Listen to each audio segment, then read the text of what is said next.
We have located the new ring. Send the Nazgûl. All of them. I know what you fear, Tony. Tiên tộc trong thế giới Trôi Nhẫn được coi là chủng loài ưu tú bậc nhất của mọi chủng loài, là các cư dân sinh sống tại thế giới này. Họ thông thái, điềm đạm, từ tốn, kèm với đó là sự bất tử, chiến đấu tốt, nói chung là mọi thứ về họ đều là hết sức ưu việt.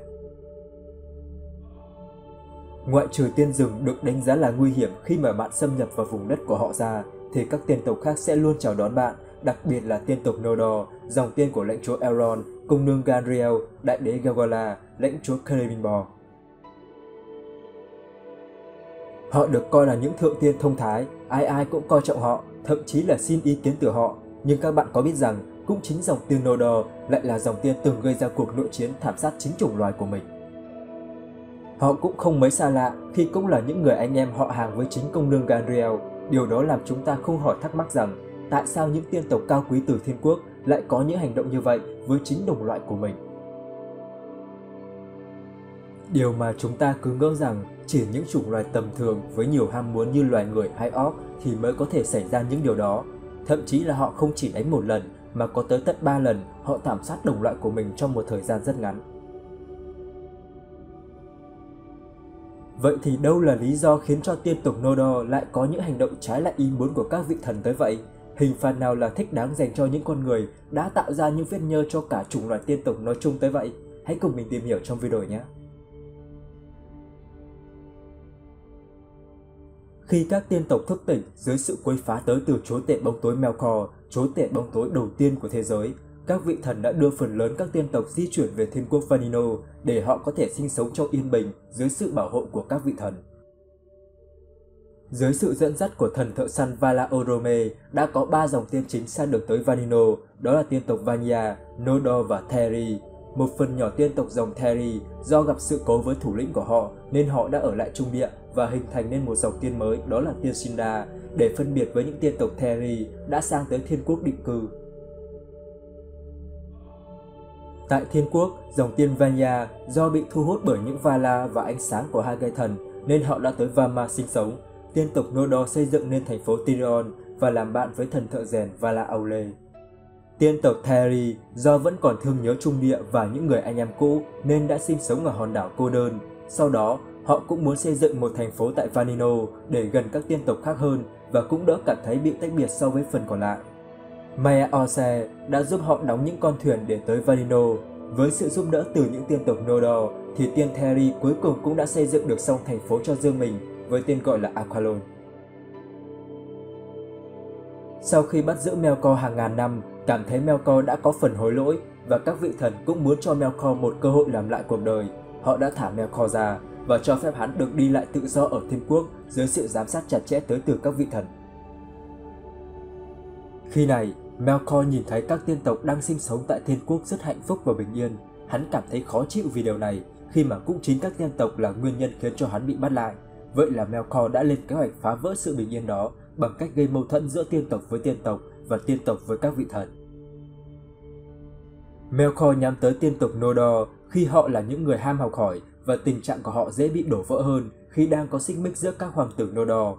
Hắn đã nhắm trực tiếp vào hoàng tử cả Fëanor, người đang có tâm lý bất ổn nhất khi Fëanor rất kiêu ngạo và không ngờ các em cùng cha khác ông ngoại của mình. Melkor tung tin rằng hoàng tử Fingolfin muốn đoạt quyền lực từ anh trai Fëanor của mình, làm cho mâu thuẫn giữa hai người họ càng căng thẳng hơn, và hắn cũng nhăm nhe tới 3 viên Silmaril, những báu vật tuyệt đẹp do Fëanor tạo ra. Những viên Silmaril này là kiệt tác của Fëanor khi ông dung hợp được ánh sáng giao thoa của hai cây thần và cho được vào đó thứ tinh hoa của ánh sáng. Chính những điều đó đã làm cho cả những vị thần cũng phải mê mẩn. Chúng đã trở thành biểu tượng đáng tự hào nhất của cả dòng tiên Noldor. Melkor vì thế cũng rất thèm khát chúng. Với tư cách là một Ainu quyền năng bậc nhất, Melkor đã xuống nước hỏi xin những viên Silmaril này. Nhưng trong mắt của Fëanor thì Melkor chỉ là một tên vô liêm sỉ mà thôi, nên Fëanor đã thẳng thừng từ chối. Không những thế, còn đóng sầm cửa trước mặt hắn. Điều đó đã làm cho Melkor vô cùng tức tối và hắn càng muốn có 3 viên Silmaril đó cho bằng được. Nhân thời điểm các vị thần tổ chức tiệc hòa giải cho các hoàng tử Noldor, Melkor đã đột nhập vào cung điện của Fëanor, lấy đi 3 viên Silmaril Không những thế, còn tiện tay sát hại luôn đức vua Finwë, cha của Fëanor, rồi trốn về Trung Địa cùng với các chiến lợi phẩm của mình. Fëanor vốn dĩ đã mất mẹ từ nhỏ, tình thương giờ đây đã dồn hết vào người cha, vậy mà Melkor lại cướp đi hai thứ quý giá nhất của ông trong cùng một thời điểm, đó là người cha thân yêu và 3 viên Silmaril tuyệt tác cả đời do ông tinh chế ra. Quá uất ức và căm phẫn, Fëanor với tư cách là người thừa kế của Finwë, ông đã kháng lệnh đầu tiên của các vị Valar khi trở về thành phố Tirion. Tại đây, Fëanor đã kêu gọi dân chúng Nodor cùng mình trở về Trung Địa để truy sát Melkor, kẻ đã gây ra những tội ác quá lớn đối với dân tộc của mình. Để tăng thêm sự quyết tâm, Fëanor đã dùng những viên Silmaril bị mất cắp làm lời thề. Ông cùng với 7 người con trai của mình là Maerot, Melkor, Ceregom, Canthir, Curufin, Amroth và Amrath đã thề trước thượng đế Eru cùng với Valar Menwë và Vanda. Nae kotumo ar nilmo, kalima vala, pausa ar poika, moringothonna, elda ar maya, ar apannona. Endores atan sin unona, ilar thanje. Ilar melme, ilar malkason samme, osta ilar harwe, lau ambartana, so thauruva, feanarollo, ar feanaro nocello, iman ascalia, arharia, armicambe mappa, era hirara, arhaya hata,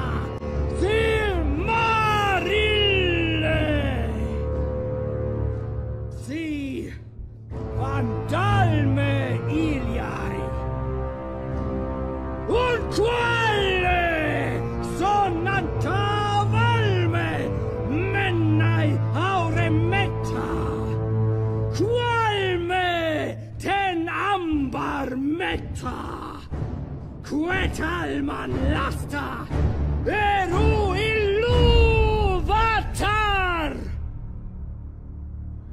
Oia morena, me quetta marcia ire quelluva ciardalma.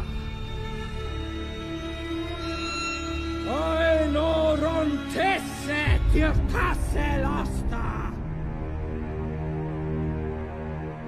Arima vanda enialas. Varda!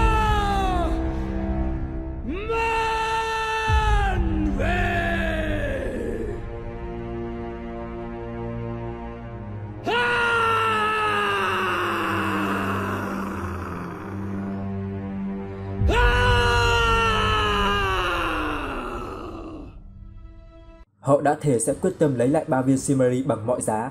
Bất kể ai đó cản trở họ làm điều này hoặc nắm giữ, cất giấu, bao che các viên Silmaril sẽ đều trở thành kẻ thù của gia tộc Fëanor. Đây được coi là một lời thề cực kỳ đáng sợ và nguy hại tới rất nhiều người không liên quan.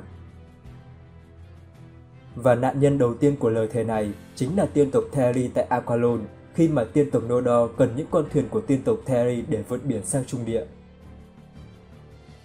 Fëanor đã yêu cầu tiên tộc Theleri có thể cho họ mượn những con thuyền này cùng với những thủy thủ biết sử dụng thuyền để di chuyển nhanh nhất có thể, không thể cho mượn những con thuyền này không thôi cũng được. Đáp lại lời đề nghị của Fëanor thì tiên tộc Theleri đã từ chối. Họ cho rằng làm như vậy là trái lại ý muốn của các vị Valar, và đối với họ, những con thuyền này là sản phẩm từ trái tim của họ. Họ yêu quý chúng không khác gì những viên Silmaril của tiên tộc Nodor vậy. Tiên tộc Theleri đã cố gắng thuyết phục tiên tộc Nodor hãy cân nhắc và xem xét lại. Fëanor không hài lòng với câu trả lời này của tiên tộc Theleri và ông vẫn nhất quyết muốn lấy thuyền đuổi cho kịp Melkor. Các tiên tộc Nodor bắt đầu lấy thuyền bằng vũ lực mà không cần có sự chấp thuận từ tiên tộc Theleri. Điều này đã khiến cho tiên tộc Theleri tức giận. Họ ném rất nhiều tiên tộc Nodor của gia tộc Fëanor ra khỏi thuyền, chĩa các mũi tên vào tiên tộc Nodor, đồng thời cố gắng phong tỏa bến cảng. Ý niệm về lời thề trỗi dậy khi Fëanor cho rằng tiên tộc Theleri đang cố tình cản trở mình đi lấy các viên Silmaril, nên ông đã ra lệnh cho gia tộc mình rút kiếm ra để đáp trả lại hành động không thiện chí của tiên tộc Theleri. Một cuộc xung đột giữa hai dòng tiên đã chính thức được diễn ra. nhiều người đã phải nằm xuống, gia tộc Fëanor bị đẩy lùi trở lại bởi tiên tộc Therí. Nhưng đúng lúc này thì Fingon, con trai cả của Fingolfin, mang theo đội quân tiên phong của gia tộc mình cũng đã tới bến cảng.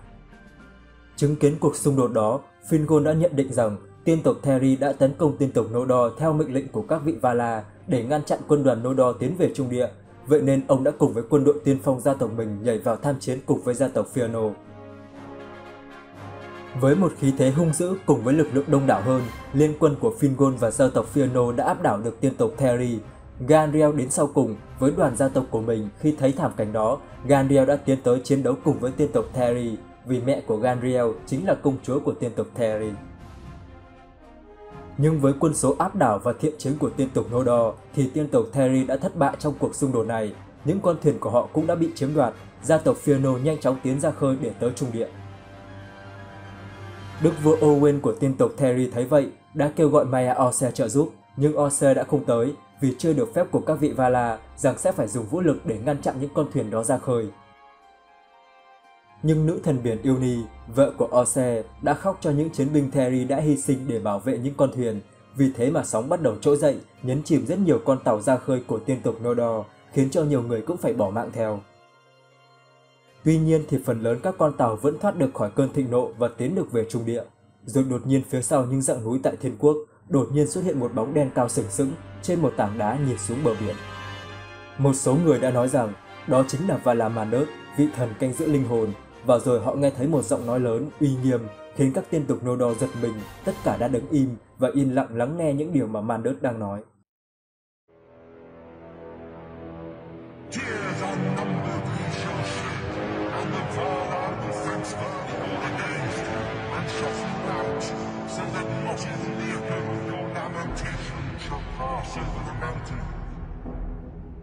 On the house of Fëanor, the wrath of the Valar lieth from the west unto the uttermost east, and upon all that will follow them it shall be laid also.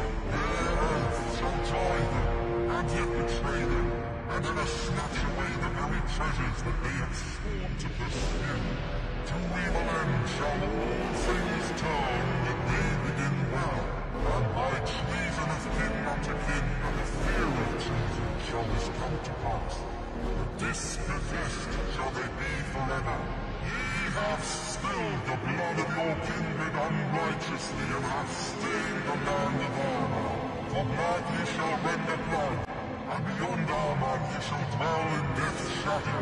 For thou here who appointed to you to die not in air, and no sickness may assail you. Yet slain ye may be, and slain ye shall be. By weapon and by torment and by grief, and your houseless spirits shall come then to Mundus. There none shall ye abide, and yearn for your body, and find little pity, though all whom ye have slain should entreat for you, and those that endure in Middle-earth, and come not to Mundus, shall grow weary of the world, as with a great burden, and shall wane, come as shadows of regret for the younger race that cometh after. The Valar house. Đó là một lời tiên tri, một cảnh báo về số phận của tiên tộc Nodor, kèm với đó là một hình phạt, một lời nguyền đối với những kẻ vẫn quyết tâm tiến sang Trung Địa cho bằng được. Đó chính là tiên tộc Nodor sẽ không thể chiến thắng được Melkor, và bất kỳ tiên tộc nào rời Valinor về Trung Địa nếu thiệt mạng tại đó thì sẽ không được hồi sinh. Đây có thể nói là một lời nguyền cực kỳ đáng sợ với tiên tộc, khi mà thứ bất tử với họ chính là linh hồn, nghĩa là dù có chết thì linh hồn của họ vẫn sẽ được giữ nguyên và tiếp tục được tái sinh, và họ đã buộc phải chấp nhận đánh đổi thứ quý giá nhất của họ khi chống lại các vị thần tại Thiên Quốc. Hoàng tử Finarfin là một người cực kỳ thông thái và khôn ngoan. Ông đã nhận ra sự tàn khốc của lời nguyền này, và cũng vì nghĩ cho dân chúng hết lòng, ông đã chấp nhận quay về không sang Trung Địa nữa. Tuy nhiên thì hai gia tộc nhà Fëanor và Fingolfin cùng với 4 người con của ông vẫn quyết sang Trung Địa cho bằng được. Cuộc nội chiến đầu tiên chính thức kết thúc khi mà gia tộc Fëanor đạt được mong muốn của họ. Mặc dù không có thống kê số lượng thương vong cụ thể, nhưng ước tính sẽ có khoảng vài nghìn tiên tộc nằm xuống trong sự kiện này. Tiên tộc Therí mất toàn bộ số thuyền mà họ có, còn với tiên tộc Nodor thì tạo ra rất nhiều hệ quả đáng tiếc về sau bởi một phút bốc đồng của họ. Quan hệ của họ với nhánh tiên lẻ của Therí tại Trung Địa là tiên tộc Sindar rạn nứt trầm trọng. Đức vua Sindar Thingol của Doria không bao giờ tha thứ cho những tội lỗi mà họ đã gây ra. Điều đó dẫn đến việc toàn bộ tiên tộc tại Trung Địa không có tiếng nói chung, thậm chí là rất nhiều rào cản và lệnh cấm được đặt ra. Đặc biệt là lời nguyền Mandus làm cho rất nhiều tiên tộc hy sinh tại Trung Địa không thể hồi sinh lại được nữa. Sự trì hoãn này có thể kéo dài tới cả chục nghìn năm. Tưởng rằng sẽ không còn một trận nội chiến đáng tiếc nào xảy ra, nhưng lại một lần nữa, lời thề Fëanor lại mang tiên tộc Nodor và tiên tộc Sindar tại Trung Địa xích lại, cọ sát với nhau thêm một lần nữa. Hơn 500 năm sau, sự kiện thách cưới cho sướng mồm của đức vua Thingol lại trở thành một tiền đề cho các hậu quả to lớn về sau mà nó liên quan trực tiếp tới các hậu duệ của ông. Khi phát hiện ra Beren, một hoàng tử loài người có thể coi là đã vong quốc, đến xin cưới công chúa Lúthien của Doria làm vợ, vua Thingol không bằng lòng việc này và ông đã từ chối khéo bằng việc thách cưới một viên Silmaril trên vương miện của Melkor, giờ đây được gọi bằng một cái tên khác, đó là chúa tể bóng tối Morgoth. Điều này còn khó hơn cả việc hái sao trên trời, nhưng với sự quyết tâm đồng lòng của cặp đôi Beren và Lúthien, cùng với việc thí rất nhiều người không liên quan như là Finrod, Huon, Sauron, cuối cùng Beren đã có được một viên Silmaril, trao lại cho vua Thingol rồi nhẹ nhàng vác Lúthien đi. Viên Silmaril đó ở Doria, khi đó vẫn còn nữ hoàng Median, gia tộc Fëanor chẳng thể nào tiếp cận được Doria. Sau khi vua Thingol bị sát hại, viên Silmaril được Beren giành lại từ người lùn và Lúthien là người giữ Silmaril, nhưng gia tộc Fëanor vẫn chê mà chả thèm tới chào hỏi viên Silmaril đó. Đến khi Lúthien và Beren đều đã không còn trên thế giới này nữa, viên Silmaril đó được truyền lại cho con trai của họ là Dio nắm giữ. Tin tức này đã nhanh chóng được truyền tới tai của gia tộc Fëanor. Điều đó đã khơi dậy lời thề năm xưa của họ, đó là cái gì dễ thì làm. Giờ mọi thứ đã easy hơn rất là nhiều, dăm ba cái vương quốc Sindar vớ vẩn tào lao. 7 người con của Fëanor đã gửi tối hậu thư cho Dio, yêu cầu Dio lập tức nhả viên Silmaril đó ra, nhưng Dio chả thèm hồi âm. Gia tộc Fëanor đã thực sự rất tức giận. Ceregom, người con trai thứ 3 của Fëanor, đã xúi giục anh em mình chuẩn bị tấn công Doria. Cuối mùa đông năm đó, gia tộc Fëanor tổ chức một cuộc tấn công bất ngờ vào thẳng vương quốc tiên tộc Sindar Doria, và đây cũng là lần thứ 2 diễn ra nội chiến tiên tộc, cũng vẫn là tiên tộc Nodor chủ động tấn công tiên tộc Teleri. Nhưng lần này thì cuộc chiến không còn là một chiều nữa. Dio hạ gục Ceregom rồi sau đó cũng hy sinh. Thanthia cùng với Curufin cũng nằm xuống tại trận chiến này. Thương vong tiếp tục tới với vợ của Dio là nữ hoàng Limnos. Elwing, công chúa của Doria, với sự hỗ trợ của các hầu cận thân tín nhất, đã mang viên Silmaril đó trốn thoát được khỏi Doria. Tuy nhiên thì hai người anh trai sinh đôi của cô đã không được may mắn như vậy. Hai người họ đã bị các thuộc hạ của Ceregom bắt được. Chúng đã mang hai đứa trẻ mới chỉ có 6 tuổi vào rừng sâu và bò đói. Marod về sau mới nhận ra hành động trả thù cho chủ nhân tàn ác này. Ông đã vô cùng hối hận. Ông đã vào rừng tìm kiếm hai đứa trẻ nhưng không thành công. Từ đó cũng không còn ai thấy những đứa trẻ này nữa. Trận nội chiến lần thứ 2 kết thúc với mất mát quá lớn giữa hai bên và gia tộc Fëanor vẫn chưa thể thu hồi được lại viên Silmaril đó. Ba người con trai của Fëanor là Ceregom, Thanthia và Curufin đều đã phải bỏ mạng tại trận chiến này. Còn với vương quốc Doria thì tan hoang và sụp đổ hoàn toàn. Hoàng gia Doria chỉ còn lại duy nhất công chúa Elwing là còn sống sót cùng với một số ít dân chúng. Đó là một tổn thất cực kỳ nặng nề của tiên tộc giữa thời điểm tiên tộc đang ngày càng yếu thế trước chúa tể bóng tối Morgoth. Với việc viên Silmaril vẫn chưa được thu hồi, tiên tộc thì ngày càng yếu thế. Việc gia tộc Nodor gây chiến với Morgoth là điều không thể, nên gia tộc Fëanor vẫn sẽ nhắm vào viên Silmaril mà Elwing đang nắm giữ với mong muốn đoạt được nó cho bằng được. Elwing khi này đang sinh sống tại cảng Sirion, một nơi dành cho những người tị nạn sau các cuộc chiến. Tại đây, cô đã gặp được Eärendil, con trai của công chúa Gondolin. Hai người đã kết hôn với nhau và sinh ra hai người con, đó là Elrond và Eros. Khi này thì tin tức về việc Elwing còn sống cùng với tàn dư của Doria đang trú ẩn tại cảng Sirion đã đến tai được Marod. Lúc đầu, ông đã cảm thấy mệt mỏi vì thảm cảnh giết đồng loại, nhưng lời thề đã thúc giục ông buộc Marod phải tiếp tục thu hồi viên Silmaril đó cho bằng được. Năm 538 của kỳ thứ nhất, gia tộc Fëanor, cụ thể là chỉ còn lại 4 người con của Fëanor, đã mang quân hướng thẳng tới Sirion tàn phá nơi đây. Số lượng cư dân sinh sống ở đây khá đông, chính vì thế mà trận nội chiến thứ 3 này đã biến thành trận nội chiến tàn khốc nhất. Tiếp tục thêm hai người con trai nữa của Fëanor là Amrod và Amrad phải nằm xuống. Sự tàn khốc của cuộc chiến này đã khiến rất nhiều chiến binh Nodor cảm thấy day dứt. Họ đã nổi dậy chống lại gia tộc mình và giúp đỡ Elwing có thể trốn thoát được, nhưng chính họ về sau cũng đã phải hy sinh. Elwing đã cố gắng không để Silmaril rơi vào tay của nhà Fëanor nên đã ôm Silmaril nhảy xuống biển. Thần biển cả Vala Ulmo đã ra tay trợ giúp, biến Elwing thành một con chim trắng lớn và Elwing liền lập tức bay đi tìm chồng mình, rồi cùng hướng về thiên quốc với viên Silmaril để cầu xin sự trợ giúp của các vị thần. Hai người con trai của Elwing là Elrond và Eros sau đó đã bị Maelord và Melkor bắt lại làm con tin. Lãnh chúa Cúldan cùng với Galgala sau khi nghe được tin tức đó cũng đã cấp tốc đưa quân tới trợ giúp nhưng đã quá muộn để can thiệp. Sau này thì Maelord và Melkor dần dần yêu quý Elrond và Elrond nên đã nhận nuôi hai đứa trẻ này, còn Elwing và Eärendil thì tới được thiên quốc Valinor. Họ dùng Silmaril như một sự thỉnh cầu, hối lỗi của các tiên tộc. Các vị thần đã chấp nhận và đưa quân đội thiên quốc sang gây chiến với chúa tể bóng tối Morgoth. Trận chiến thịnh nộ đã diễn ra khi quân đoàn thiên quốc bắt được Morgoth và thu hồi được hai viên Silmaril mà hắn đang nắm giữ. Maelord và Melkor đã lẻn vào doanh trại quân đội thiên quốc và lấy được hai viên Silmaril đó. Maya Elwë đã ra lệnh cho quân đội cho hai người đó được phép rời đi với hai viên Silmaril đó để họ nhận ra những tội lỗi điên rồ của họ. Và cũng chính vì những việc làm xấu xa đó mà trái tim của họ giờ đây đã không còn được thuần khiết nữa. Điều đó khiến cho cơ chế bảo vệ của Silmaril được kích hoạt. Các viên Silmaril đã thiêu đốt họ khi họ cầm vào. Quá đau khổ, Maelord đã cầm một viên Silmaril nhảy xuống một vực sâu rực lửa ở một nơi nào đó của Trung Địa. Melkor cũng lém một viên Silmaril còn lại xuống biển sâu rồi đi dọc theo bờ biển cho tới khi không còn ai thấy nữa cả.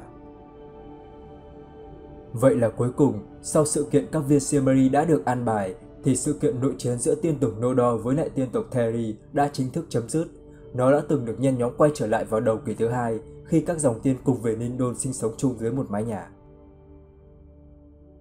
Công nương Gandriel, người đã trực tiếp góp mặt tại một trong 3 trận nội chiến trước đó, đã nhanh chóng nhận ra những mầm mống hiểm khích đó mà nhanh chóng tách các tiên tộc ra, tìm một vùng đất mới và lập ra vương quốc tiên tộc Eren.